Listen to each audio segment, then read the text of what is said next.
too. I'm also very. So, as we all know that the history of women's subjugation in a patriarchal world is as old as the history of mankind. They have been discriminated in every possible way since the time immemorial. This discrimination has been talked about by the intellectuals, leaders, and has been represented in literature by many authors. Observing the discourses by the literary figures, the most remarkable point is perspective, the female and the male perspective. The female narrative is always different from the male narrative, as we know that this difference in narratives is not only because of their biological differences, but also due to their social roles and responsibilities. The sociological term gender is more responsible for the subjugation of women rather than the biological term sex is. Seeing Like a Feminist is a book that encapsulates even the minutest of the reasons behind gender discrimination prevalent in our society. The book is divided into sections dealing with different aspects of femininity.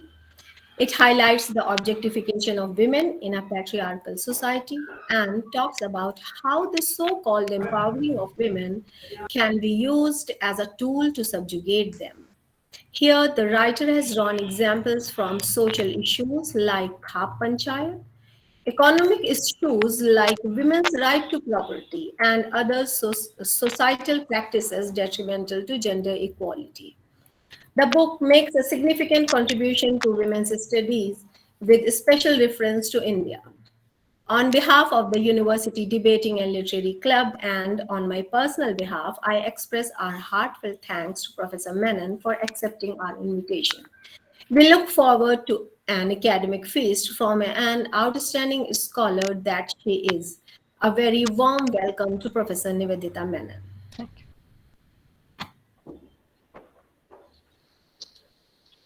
Thank you so much, Dr. Sadaf ma'am. I think we're pretty sure that our guest today needs no introduction at all, and I don't think we need to speak more about it.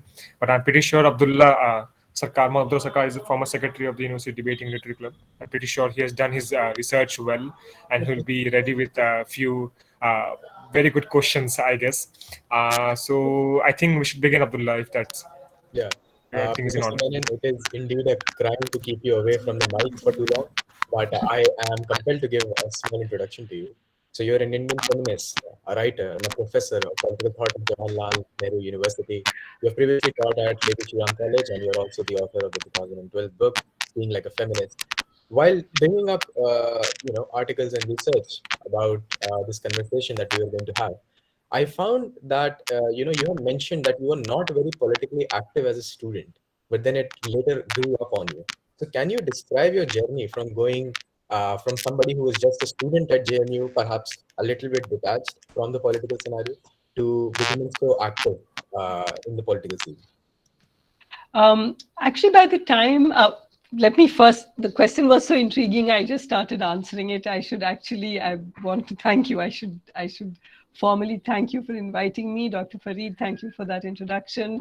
And thank you, Abdullah, for such an exciting question that I immediately launched into trying to answer it. So in answer to that question, by the time I came to JNU to do my MA, I had a political understanding. So it's really as an undergraduate student that I was only aware in a sense of patriarchy and class to some extent. These were the two kinds of structural injustices that I was aware of as an undergraduate student. Patriarchy because it affected me personally, and class because you cannot not see class in India. When I reached JNU, I was still very much politically naive, except that I knew that I was left in some broad sense because of this kind of understanding of class injustice that I had. And as an MA student, so those 2 years, I went through JNU, I voted left, I attended events. We had a feminist study circle, students had a feminist study circle, but I wouldn't consider myself politically active. I was among the people the left could mobilize, but I wasn't myself, I mean, I was active in the way in which almost every student in JNU is politically active. So I would say that I became aware of the need to do more when I started teaching. Because when you teach and you enter a classroom and you're teaching scholarly academic work, you're not teaching political tracts, but when you're teaching those texts, you recognize the gap between the work, the scholarly work that you're teaching, the intellectual arguments you're engaging with, and the world in which one lives. And young students are very quick to point out the gap to you, you know. So you feel almost, you start looking into yourself. I think anyone who has ever taught seriously would have experienced this, that you start looking into yourself. And I guess my political journey began with my activist journey began with my becoming a teacher, because there's the one self in the classroom where you're not doing politics in the classroom. In the classroom, you're teaching, but there are certain perspectives that emerge that you feel you have to work on in the real world. So I guess that would be my answer to your fascinating question. That was like straight off the mark. You asked me a tough question. Thank you. Well, now my day has been made. I mean, you have, you have given me such a compliment. Uh, Another thing that I wanted to point out, one thing that you constantly highlight in your book. Abdullah, I'm really sorry to interrupt you. I think there's a cracking sound from your side, I guess. Okay. I can. Is I'm not it sure just why. me, or can It's can clear. anyone It's else also clear to me. get cracking? His voice is coming clearly to me. Okay, okay. So, Professor Menon, Okay, I think that would be just me. you have also talked about in your book as well, and also in the public talk that you have given, that you have said that there is an importance of dissent among the progressive narrative. That's just because we are mobilizing against the patriarchal thought, it does not mean that there can not be dissent amongst the progressives, like there cannot be dissent among the feminist movement itself. So, can you please comment on what you mean by that? Like, why do you think dissent amongst the progressives is important? Would you not think that, even though you are coming from a minority community, then there is also a minority within the minority community that actually decides to do something about it and decides to actually mobilize, and then there is dissent amongst that. So how do we how do we cater to this paradoxical situation? I don't see it as a paradox at all. I see it as the very condition of democratic politics. The very condition of democratic politics is that we must be prepared to constantly receive voices that are running counter to what whose we may think is progressive. So if you think about feminism between, let's say, the 80s when I came into feminism, and so many years later in the 2020s, 1980s to 2020s, in all these decades, there has been a shift in so many ways on so many issues. So, for example, today, no feminist can take politics seriously without taking into account caste. Whereas caste was not something that was even talked about for such a long time. Caste oppression, caste privilege was simply not. And it's only when Dalit voices became more and more insistent and Dalit scholarship emerged, Dalit activism emerged, it pushed feminism in a certain direction. It challenged mainstream feminism. Similarly, with the idea that there are two sexes, and how that idea gets more and more.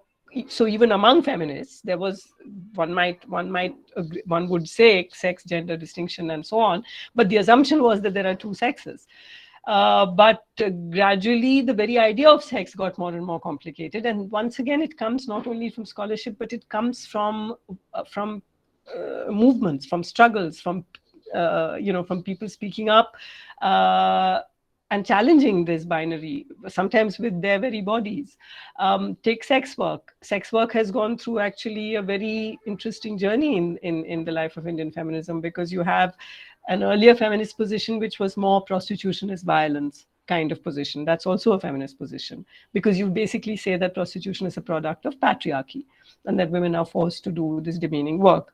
But then you start seeing sex workers unions emerge, and sex work becomes described as work, and it gets a new kind of space, a new kind of dignity, and therefore feminists have to engage with it, and feminists have to recognize that it's not sex workers on one side and feminists on one side.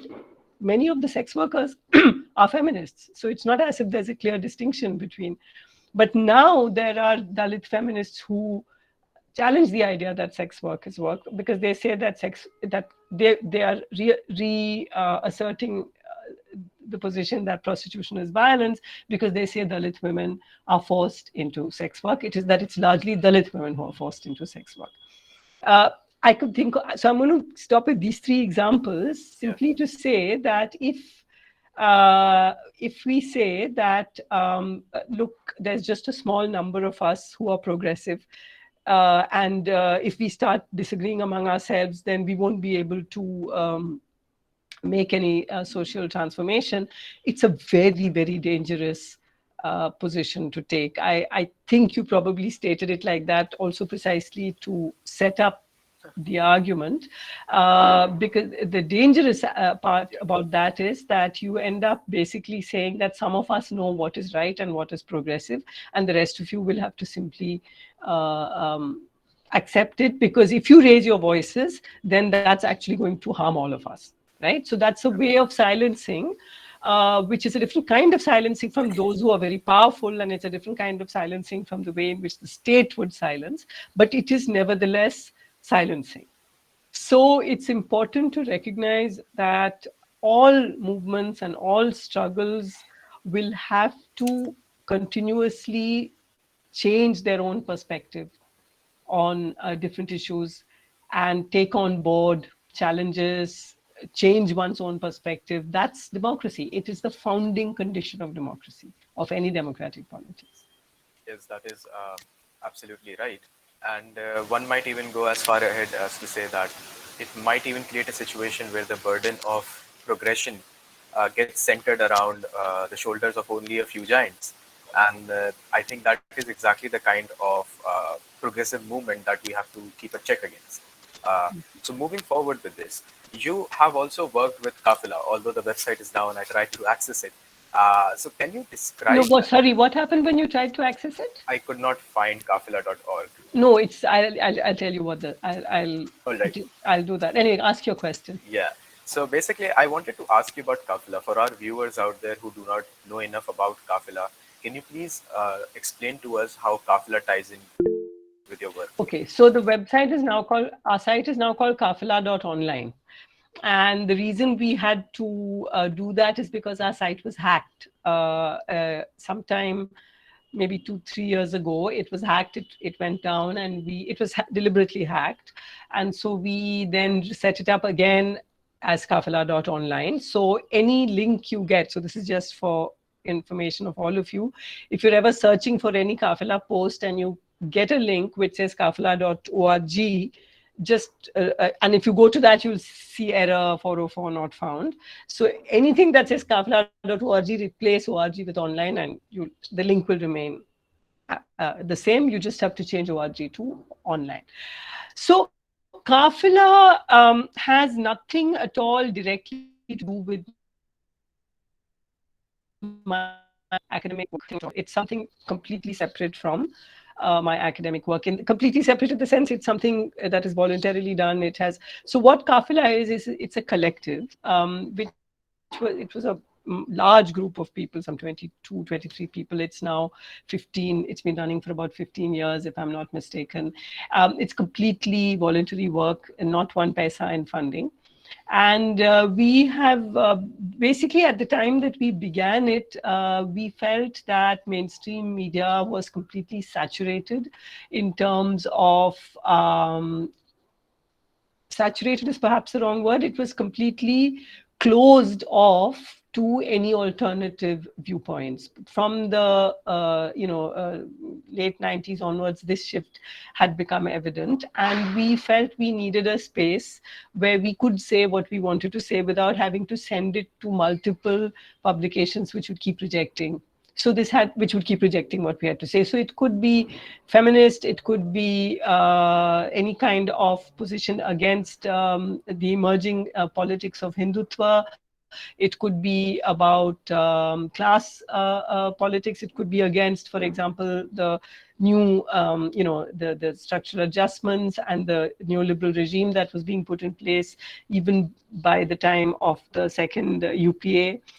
So it could be any of these things, any kind of anti-capitalist critique. We didn't find space to be able to make these arguments. And so some 22 of us, just set up this website, and we wrote ourselves, and we invited submissions, and it went like that for a long time. And it's so in that sense, it's completely unlinked to my profession. I don't list anything I write on Kafila in my CV. It's a completely different space. Of course, what has happened in the last the good thing that has happened in the last several years is that now there are multiple online platforms, so many, which are alternative and counter hegemonic. I mean, Scroll and Wire and Riot, and there's so many. I mean, and then there are people's personal blogs and so on. So now there's a fairly strong online presence of the counter voice. But at the time it began, Kafila was, it was maybe, I won't say the first, but it's among the first. And the point is for us to have space to present counter voices. Yes, Professor Menon. And you said how Kafila.online or Kafila.org was systematically hacked. And that brings to light another important question when we talk about feminist narratives in India. We find that whenever you wish to put forth an idea that is starkly different or starkly delineated from the majoritarian accepted cohort of ideas, we find that there is always some kind of systematic suppression of those ideas. Please, yes, thank you. Yeah, thank you so much, Sayed. Right. So, we always find that whenever you try to come up with a kind of an alternative explanation of facts, alternative explanation of current social systems, there are always people who stand up, but then the hammer comes down upon them. And a lot of people end up paying quite badly for it, right? And sometimes they end up paying for their lives, by paying with their lives, just to be able to say something as, I won't say harmless, but something as fundamental or preliminary as an idea.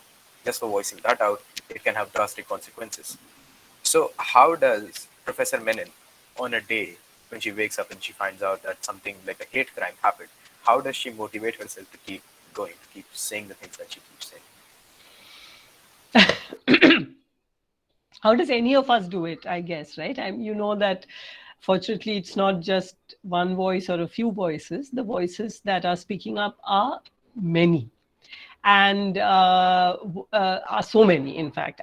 My personal opinion is that we are far more than, that's why I find this term dissent in the context of Hindu Rashtra misleading, because as far as the politics of Hindutva is concerned, because the term dissent is usually used for the voices the minority voices that speak up against a powerful majority voice.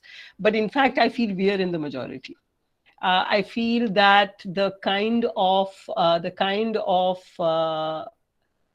atmosphere of dread and control and repression that has come about has to do with control of the state coercive apparatus. In other words, if you have the police and state institutions with you, you don't need mass approval. And in fact, there is not mass approval, I feel, for many things. Like, for example, when those advertisements were withdrawn, there are 4 advertisements starting from Tanishq a little while ago to when these advertisements were withdrawn, they were withdrawn not because, and I disagree with Justice Chandrachud on this matter, because Justice Chandrachud said that the Dabur ad of the 2 women performing Karwa Chauth for each other, he said that it went against the popular view or something like this. He used the term popular. But in fact, the reason Dabur withdrew the ad, the reason Sabyasachi withdrew his ad, has to do with the fact that the statement was made by a minister of a minister of Madhya Pradesh. So this is a person who, in fact, has the coercive apparatus of the state under his control. And if he says you better withdraw it, then you withdraw it, or else you face the consequences. So it's not like there was some kind of mass uproar on the ground against these advertisements. There was Twitter stuff, but we all know how people are paid to put out these kind of Twitter storms. So I would say, when you say how do I motivate myself, I motivate myself by the strength of the thousands of people in this country, from the farmers to the intellectuals and journalists in jail and the students in jail. The very least that we can do is speak up to let our voices be heard, that Hindu Rashtra is in fact not something that the majority of this country wants. The majority of this country wants India to be based on the constitution of India, which is a secular constitution that protects the fundamental rights of everybody. So the knowledge that I'm not one of the few, but that I am one of the massive majority, gives me a lot of strength. Of course, if I may, Abdullah, if I may add something to this, what happens is, and this is what complicates matters always for us. This is why dissent is so crucial. If you look at these ads, we cannot end up just blindly defending these advertisements. As far as I'm concerned, all advertisements, and I think as many of us are concerned, all advertisements are about consumerism, are about the market. So there's a point beyond which to celebrate advertisements as some kind of glorious cultural, space is also problematic. But in particular, if you look at the Dabur ad, it is celebrating the actual product it was advertising is something called a skin brightening cream, which is, of course, as we all know, a euphemism for skin whitening cream, because you can no longer say that. And the reason you can no longer say that is because of so much important political struggle from the ground. So I don't want to end up celebrating a skin whitening cream as some kind of example of a cultural something progressive cultural anything. Yeah, that is true. And you mentioned how it was an ad for a skin whitening cream. I'm not going to use the euphemism. But No, that's the name of the thing. It calls itself Skin Femme, I think it's called, skin brightening cream. Yeah. So it really, reeks of some kind of tokenism and some kind of pseudo activism involved there. Would you say that in recent years we have also seen such movements pop up in the feminist sphere as well? For example, organizations or people, or you have seen like movements that portray to be feminist in nature, but they are not exactly in accordance to the core principles of feminism? Or would you say that, like can you give me an example? I can't take like names or anything like that, but again, this brings us back to the original idea of whether we as people who are talking here on this Google Meet have the authority to delineate what becomes a part of feminism and what does not stay out of it. So how do we tackle this? How do we identify tokenism? How do we say that this is not being done with how do we say that this is not being done with genuine concern for women and for people in general, for a society that is free of discrimination based on sex? So who decides the core principles of feminism, or like is there some I kind of don't. consensus? I don't think we can decide the core principles of feminism in that sense. But what will happen is that there will be multiple voices, multiple feminist voices at all times. Now, I talked about the Dalit feminist voice, which opposes the production of prostitution as sex work. But that's not the only Dalit feminist voice, because there are Dalit women among sex workers who are part of sex worker unions. So there are also Dalit sex worker feminist voices.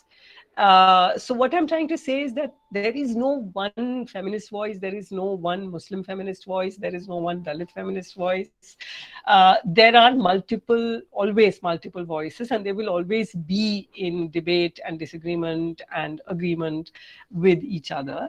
And what would happen is that there would be, that's why I said, can you give me an example? Because if there were a particular example, then one could talk about it. So, for example, if you remember, there was something called Slut Walk some time ago, some years ago, and Slut Walk was an idea that was taken. So the word slut basically means prostitute. It's a term that is used to shame women. It's made to make women feel that they deserve to be raped if they are dressed in a certain way.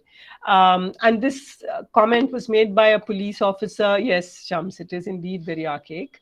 So this term was used by a police officer in Canada, right? So he said something about if you dress like a slut, you should expect to be raped, something like this. So a lot of young women came out dressed in ways that precisely the policeman was complaining about, to say that, you know, we will own the streets and we will own the public spaces and so on. So that was the Slut Walk there. And then slut walks were carried out in some parts of India as well, where women didn't dress in any particular way, but the idea was to say that, yes, we are going to take back this term slut. We will not let this term slut be used to shame us.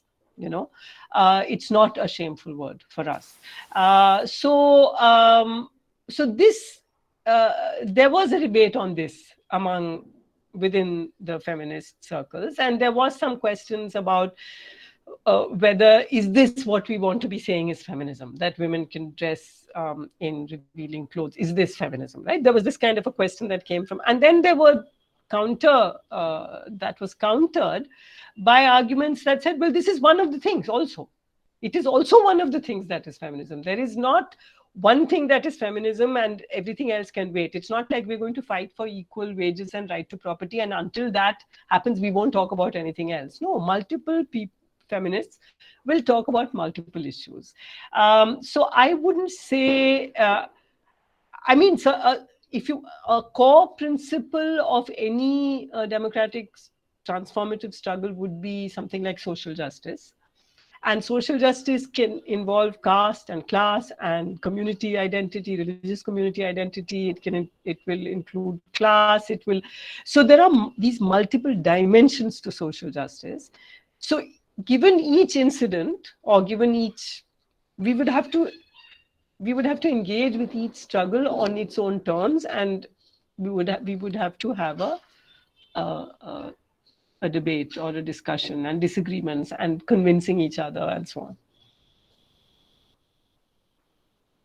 Definitely, Professor Menon. And one of the things that I am really, really interested in is World War I and World War II history. Now, you have had a stance against nuclear weapons as well, and you have said in the past, when we go back to the partition time, you have a quote from Virginia Woolf that you often speak, and you say, "A woman has no country," and that's the quote that you have often said, right? So you have highlighted how women across borders have been on good terms with each other, even if the governments of the two countries have been on not so cordial terms. So can you comment on where do you think, what the future holds, specifically with context to India? What can we be expecting? Can we expect any, large, major scale collaborative movements that are going on in India and Pakistan, which can, connect feminists on both sides of the border? Well, these connections have existed for decades. They have existed for decades, both peace movements, workers' struggles, connections across the borders, and of course, feminist connections. So these India, Pakistan, Bangladesh, Sri Lanka, all over South Asia, these connections have existed, and they've existed for decades, and they still continue. So it's not as if we have to start something tomorrow. There is an existing set of connections. For example, the Aurat March in Pakistan is related, so strongly related to by young Indian people. I mean, the Aurat March was being on every social media page of young people in India. And even if you don't personally know them, and now in the era of social media, there's so many connections. So these connections exist. And when so yes, Virginia Woolf said a woman has no country. Emma Goldman understood the power of feminism and anarchist politics against capitalism, and saw both the world wars as capitalist wars, and that which were basically using, it's like any war uses as cannon fodder poor men, mostly men, poor men to fulfill the targets of capitalists, whether it's oil or whether it's raw material in Africa, whatever. So when a feminist says that the nation-state borders are actually embody a kind of violence, what we are saying is that that there are too many connections across nation-state borders of those who are oppressed by capital, by patriarchy, by caste, by class, by religious community identity.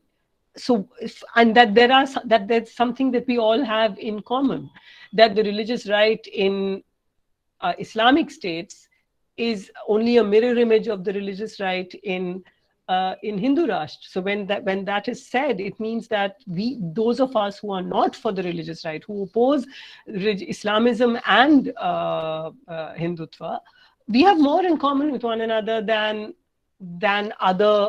let's say Hindu right-wing organization. I have more in common with the Pakistani anti-Islamist feminist. And by Islamism, I don't mean the religion. I'm using Islamism the way I use Hindutva, which is a political ideology which says that only one community has a right to a nation state.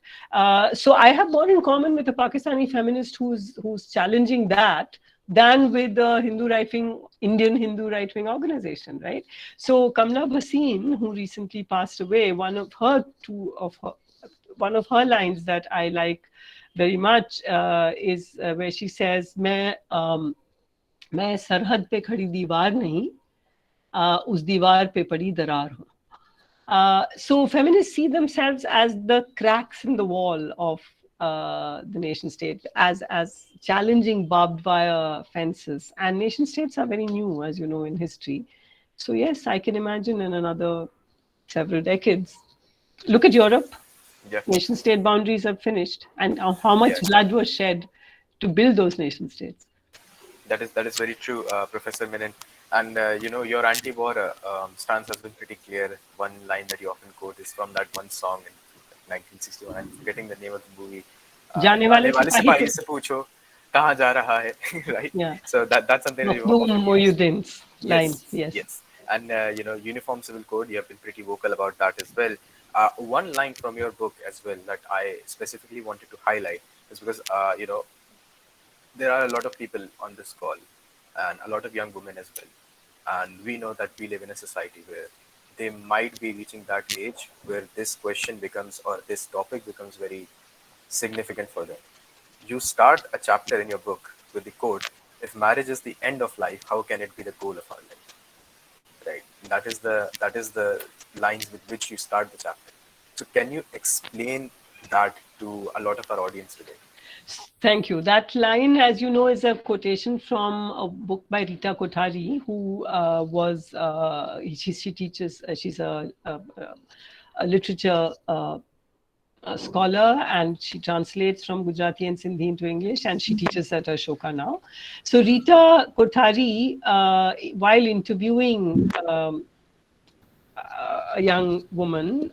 The young woman said to her that my mother would say, शादी तो तुम्हें करनी है, शादी तो हर औरत को करनी है. एक तरफ she would keep hearing this कि शादी तो करनी ही है, but दूसरी तरफ she would also hear कि her mother couldn't do X and couldn't do Y and couldn't do this because she was married. या तुम अभी कर लो क्योंकि शादी के बाद नहीं कुछ कर सकते, तो अभी जो करना है कर लो, ये भी सुनने को मिलता है.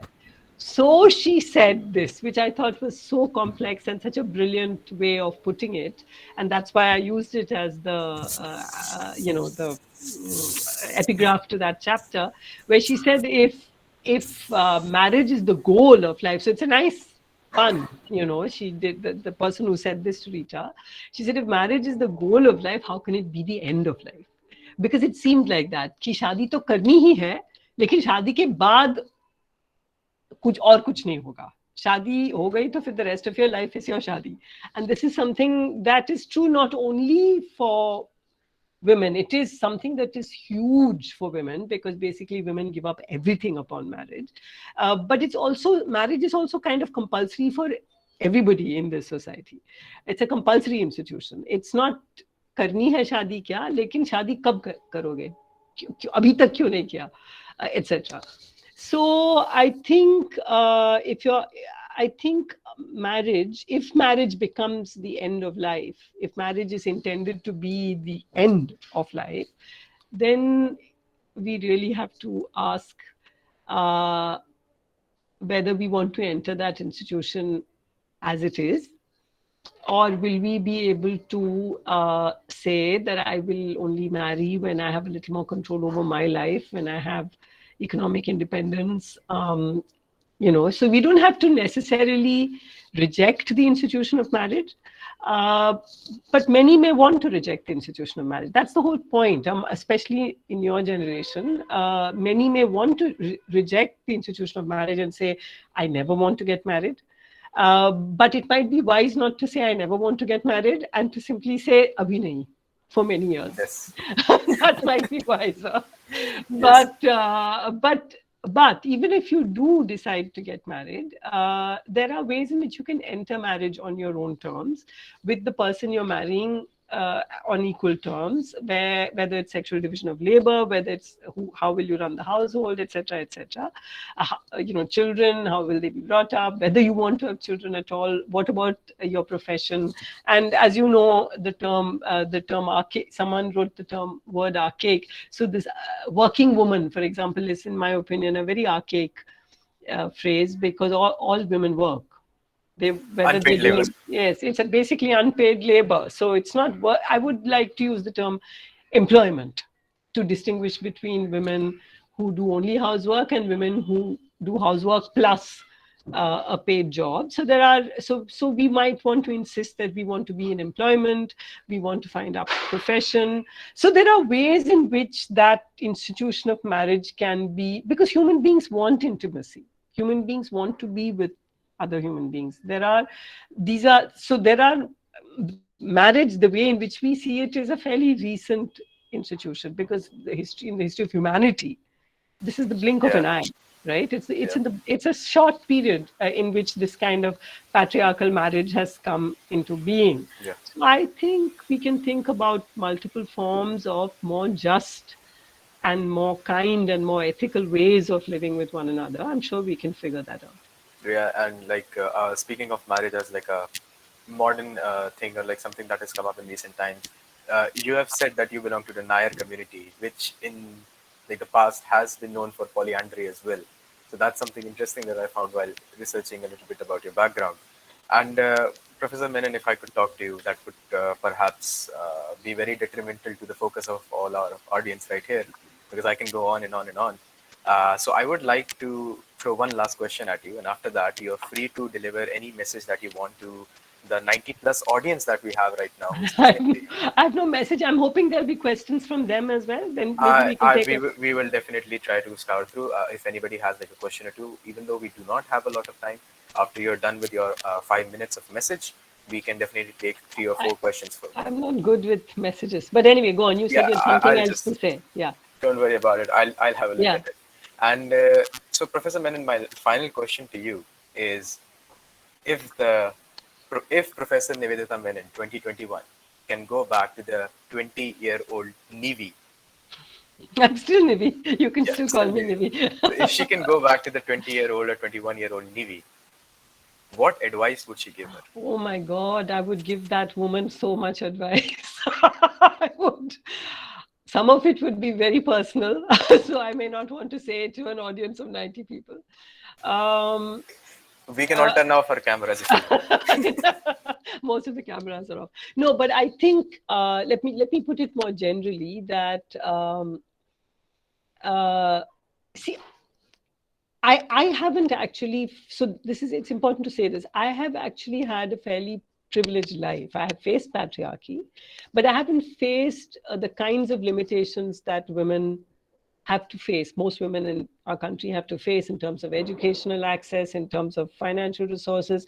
The assumption was that I will definitely have a professional existence. So I've never had to struggle for any of those things. I've had to struggle with patriarchy as a whole, the way in which any woman has to, but I haven't had a kind of very difficult struggle. So I think I would want to, maybe that's what I would do. Two things I would tell my 21-year-old self.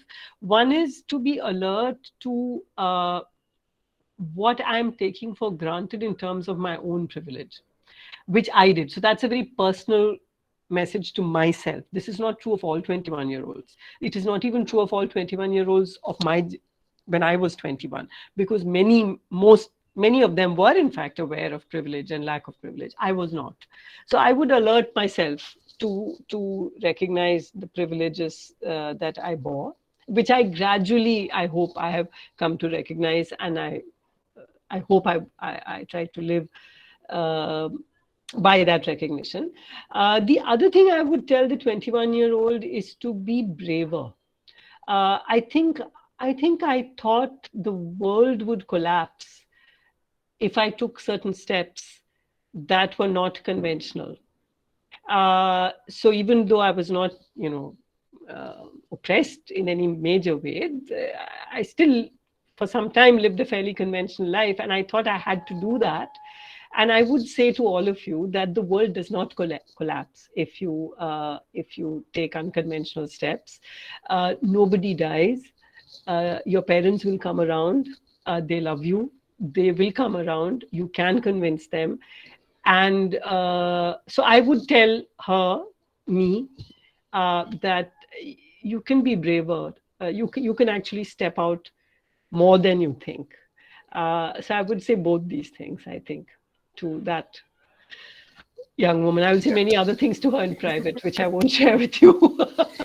Definitely, Professor Menon. And now here's your time for your 5-minute message that you may have for all I of our don't audience. have any message. This is very, yes, there are questions. Okay. Well, you can so why don't people either, would you like them to write it, or maybe you could ask them to speak? That It's would be quicker. completely up to them, but I think that it would be better if they write it, because then it would be easier for us to moderate as well. Okay. Please keep in mind, audience, we may not have a lot of time because we have to wrap the event by So 7. why don't we since I think someone said I have a question, let's ask that person to speak. Sure. Let's just have a couple of, I don't have any Yeah. great message. I'm not a message giver. Okay, Shams, Yeah. please. Chance. Hello, good evening, ma'am. Good evening. And it's nice to see you, because I have only heard about you a lot. And it was actually in a quarrel when I first found out your name. And it was a quarrel with one of my right-wing friends. Though we are friends, but our ideology is different. And in consonance to your thoughts regarding the Kashmir conflict, we share mutual thoughts, and we are a passenger of the same bus when it comes to that thing. So I have a question to you. When people point out at you, labeling you as an anti-national, so what are your views about them? 1. Number 2, how do you shut them up? Number 3. 2, what was your second question? Ma'am, how do you shut them up? Shut them up. I don't shut them. Yeah, okay. Yeah. Okay. And number 3, how do you cope up with the media portrayal of your viewpoints? like the misinterpretation of your thoughts. Okay, so the first one was how, sorry, what the second one is how, the first was how does one deal with people who are critical of, Yeah. um, see, the only way to do it, you can't shut up. I'm a teacher, I don't shut up anybody. Everybody gets to speak, right? Everybody gets to speak. Yes, agreed. So I don't actually try to shut anybody up, but I know what you meant. You meant how do you win the argument? Yes. Now, the point to recognize is that we don't always win an argument on a one-on-one, but the kind of arguments we make can influence others who are listening. And listening, I don't mean literally like this in this kind of a space, but others who are listening when you write or when you speak. So if you make your arguments in a dignified, ethical way, and the other person is attacking you in an unacceptable way, both of those go out into the world, and both of those kinds of views are listened to, and people get their in a sense, I don't like to use the word ammunition. I don't want to use that kind of war terminology, but they get their resources. They get their resources to argue back from the kind of things one says. So one has to stay calm. One has to have one's facts right. Now, about anti-national, there are two ways in which one can approach the idea of anti-national, because by now, 90% of India is supposedly anti-national, right? Because the Tamilians are anti-national because they don't want Hindi. Those who eat meat, Hindus who eat meat are anti-national. Muslims so are anti-national by birth.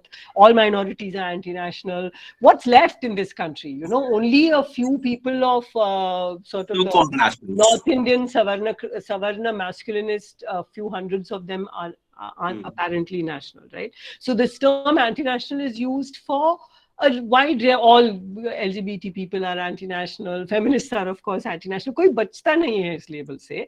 तो इसका मतलब है तो it's a label we can either dismiss or we can wear it with pride, right? So one way of saying it is that no, in fact, it is you who are anti-national. Those who are throwing this label at me are anti-national, because the rest of us whom you label anti-national are the ones who love this country and love the principles for which it stands and love the constitution and will stand by it and risk our lives. Look at the young people risking their lives. I mean, Abdullah talked about that. People risking their lives and their freedom, and they're in jail because they stand for something and they believe in it. And if these people are anti-national, and it's actually you who are anti-national. It's not they. They are the ones who are Deshbhakt. They are the ones who are patriotic. They love their country. And they are fighting for it and for what it really is. That's one way of answering it. Ki anti-national is a label you wear. We are not. But the other way of looking at it is that if you are going to define nationalism in such a narrow, oppressive, just way, I don't want it. Keep it. You know, so there are multiple ways in which it depends on how the argument is going. And as far as specific areas are, specific kinds of incidents or contexts are concerned, Kashmir, etc., we have to know the history. We have to be able to explain the history. We have to be able to tell that person, okay, when you say X, have you considered Y, right? You have to be able to present counter facts. You have to present the facts in the place of myths, and so on. So I think that's the way to conduct. And we don't have any other option, you see. We are not those who will be using institutions of the state to shut up people. All we have is constant dialogue. So that's it. That's our strength. And that's why this also brings us to the very first question that Abdullah asked, right? Why we have to accept dissent. Yes. Among ourselves, most of all. Of course. Right. Okay, thank you so much, madam. Thank you. There was a question here. Yeah. Actually, ma'am, there have been a lot of questions, and I'm having like a big brain moment right here. I'm actually trying to amalgamate all of these questions. Okay. Can I just take the first two that I can see? One is Mariam Khan, and one is one above that. Right. So I'm going to answer the question as one, which is like, what is feminism? Why is it seen as male-hating, dominant, and angry? and what is pseudo feminism and so on. So first of all, I don't know what pseudo feminism is. I don't understand this term. It's used usually by anti-feminists, and I think we have to we just have to reject it. I don't understand the meaning of the term pseudo feminism, because it's usually not used by feminists.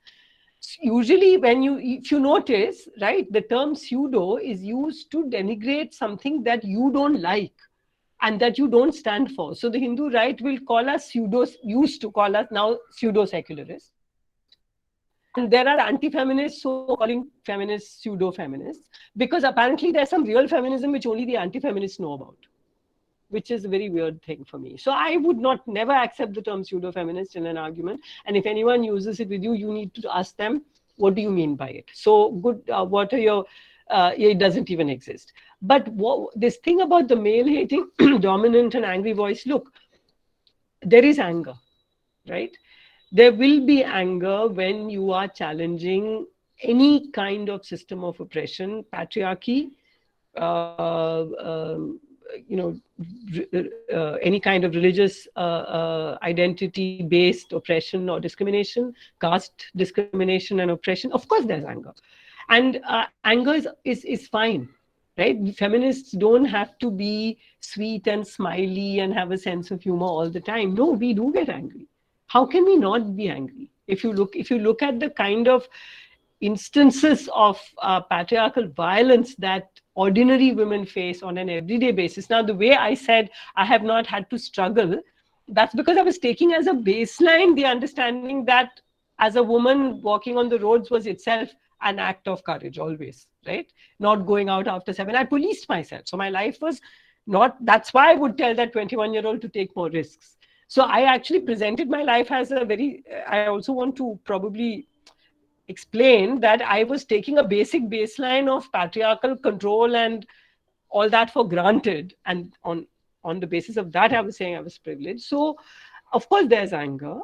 And when you say that feminists they're seen as anti-male, etc., well, often there is anger towards men as well. So I don't want to just dismiss all that. But the fact is that feminism is about fighting the structural violence of patriarchy. What patriarchy does is it produces certain people as men, certain people as women. And it also insists that there are only men and only women, that there are no other genders or sexes possible. It also insists that there is only heterosexual desire of man to woman, woman to man. And it also is the basis of a private property ownership, because you are going to decide the control of the woman's womb and her sexuality is necessary, because you can never really establish who the father of a child is. You can establish who the mother of a child is, and so that's why the woman's sexuality has to be controlled. So it's about fighting structural oppression of patriarchy, not about fighting individual men. But there are individual men who are oppressing one. And there's your father, there's a husband who's beating you, there's a etc. Right? So I don't want to dismiss the idea that feminists can be angry and feminists can be angry at men. I don't want to dismiss that, because that becomes too easy to say, oh yeah, those are bad feminists. Those who are angry and those who don't like men, they are not that is pseudo-feminism. No. Feminists can be angry, they can be angry at men for good reason. But that is not what feminism is. What happens is we process that anger and we build it into a politics that tries to destroy the structure of patriarchy. And in that, our allies can be people of all genders. And our allies are people of all genders. Thank you so much, Professor Menon. I think we are nearing the end of this session, and it was so great to have you with us. I just want to thank you personally from my side. This has been a very reinvigorating conversation with you. I hope I did my due research for you. And, and I would like to now invite Arkam for vote of thanks. And thank you so much for joining. Thank you to the audience as well.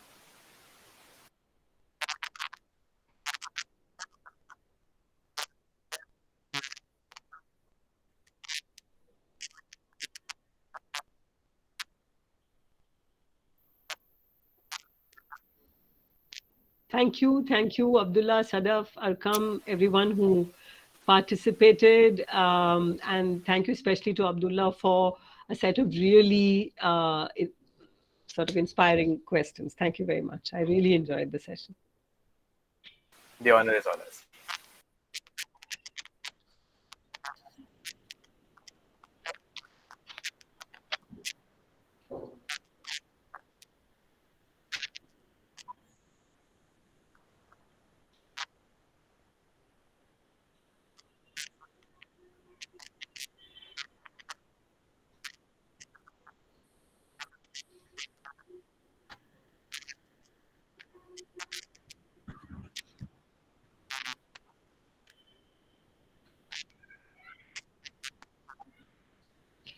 Thank you.